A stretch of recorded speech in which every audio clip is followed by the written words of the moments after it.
जया किशोरी की जीवनी। जया किशोरी कौन है? शायद आप जानते होंगे, या हो सकता है कि आप इन्हें नहीं जानते होंगे। अगर जानते हैं तो अच्छी बात है, लेकिन अगर नहीं जानते तो आज जान जाएंगे, क्योंकि इस आर्टिकल में उनके जीवन के बारे में विस्तार पूर्वक बताया जाएगा। तो आइए अब शुरू करते हैं। प्रारंभिक जीवन। जया किशोरी, जिनका असली नाम जया शर्मा है, का जन्म 13 जुलाई 1995 को सुजानगढ़, राजस्थान में एक ब्राह्मण परिवार के घर में हुआ था। पारिवारिक माहौल आध्यात्मिक होने के कारण जया को बचपन से ही अध्यात्म से लगाव रहा है। जया के दादा दादी बहुत ही धार्मिक प्रवृत्ति के थे और उन्होंने ही जया को भजन गाना सिखाया था। जैसा कि हमने पहले ही आपको बताया कि जया का असली नाम जया शर्मा है, उनको जया किशोरी नाम उनके गुरु श्री गोविंद राम जी मिश्रा ने दिया है। अगर हम जया किशोरी के पढ़ाई लिखाई की बात करें तो उन्होंने कोलकाता के श्री शिक्षातन कॉलेज और महादेवी बिरला वर्ल्ड एकेडमी से शिक्षा प्राप्त किया है। तत्पश्चात उन्होंने ओपन से बीकॉम की तक की पढ़ाई पूरी की है। जया किशोरी बचपन से ही पढ़ाई में होशियार थी। 12वीं तक उन्होंने श्रीमद् भगवद गीता को पूरा कंठस्थ याद कर लिया था। पढ़ाई के साथ साथ वह भजन गायन और गीता का पाठ किया करती थी। जया किशोरी को आध्यात्मिक जीवन शैली बहुत पसंद है और इसी कारणवश उन्होंने अपनी आवश्यक शिक्षा के साथ साथ वेदों, शास्त्रों और श्रीमद् भगवद गीता की शिक्षा भी ग्रहण किया है। पारिवारिक जीवन। जया किशोरी का परिवार फिलहाल कोलकाता में रहता है। उनके परिवार में उनके पिता शिव शंकर शर्मा, राधेश्याम हरितपाल, उनकी माता गीता देवी हरितपाल और उनकी छोटी बहन चेतना शर्मा रहती है। जया किशोरी सिर्फ 2 बहनें ही हैं, उनका कोई भाई नहीं है। जया किशोरी ने अभी विवाह नहीं किया है, फिलहाल वह सिंगल ही है। वे कहती है कि आने वाले 2 से 3 साल तक उनका शादी का कोई इरादा भी नहीं है, क्योंकि अभी फिलहाल वह अपने काम पर ही फोकस रख रही है। आध्यात्मिक जीवन। जया किशोरी सोशल मीडिया का एक बड़ा आध्यात्मिक चेहरा है, जिन्हें आज की युवा पीढ़ी काफी पसंद करती है। उनकी सबसे अच्छी बात यह है कि वह एक कथावाचक तो है ही, साथ में एक अच्छी मोटिवेशनल स्पीकर भी है। उनकी बोलने की शैली, मधुर आवाज और सादगी भरा अंदाज सामने वाले को उन्हें सुनने को प्रेरित करता है।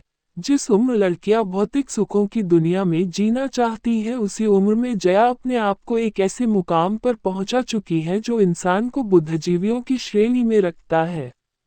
कमाई और संपत्ति। अगर हम जया किशोरी के कमाई की बात करें तो वह कई तरह से होती है, जैसे भागवत कथा, जिसके लिए वह 9,50,000 रुपये फीस लेती है, जिसमें से वह आधा पैसा कथा शुरू होने से पहले और बाकी की रकम कथा समाप्ति के बाद लेती है।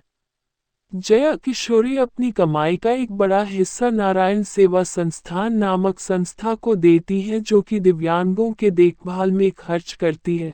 जया के अन्य कमाई के संसाधनों में उनका यूट्यूब चैनल, मोटिवेशनल स्पीच और एल्बम आदि है। जया किशोरी की नेटवर्थ लगभग 2 करोड़ है।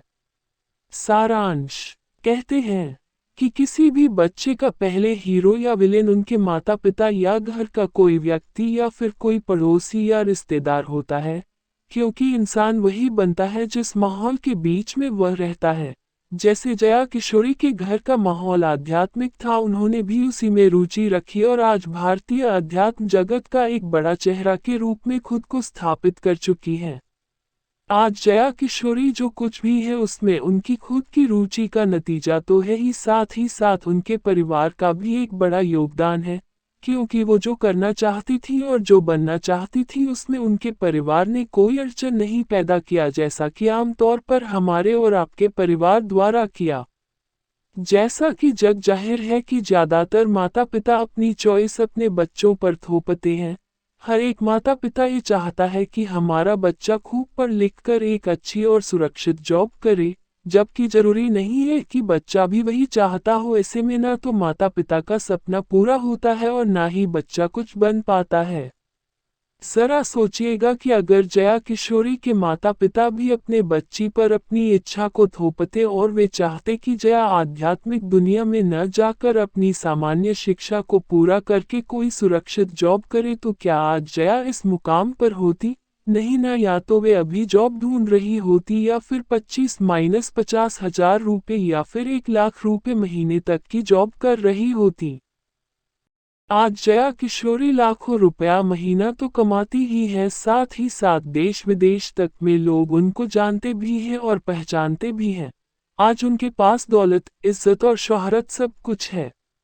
अतः जया किशोरी के जीवनी से हमें ये सीख जरूर लेनी चाहिए कि हम और आप भी अपने बच्चे के टैलेंट को पहचानें और उन्हें उनके जीवन पथ पर आगे बढ़ने की राहों में अपना योगदान प्रदान करें, क्योंकि हमें अपने बच्चों को काबिल बनाना है, न कि लकीर का फकीर। क्योंकि शिक्षा का मतलब रट्टा मारना नहीं है, बल्कि जीवन के सही मूल्यों को जानना और पहचानना है।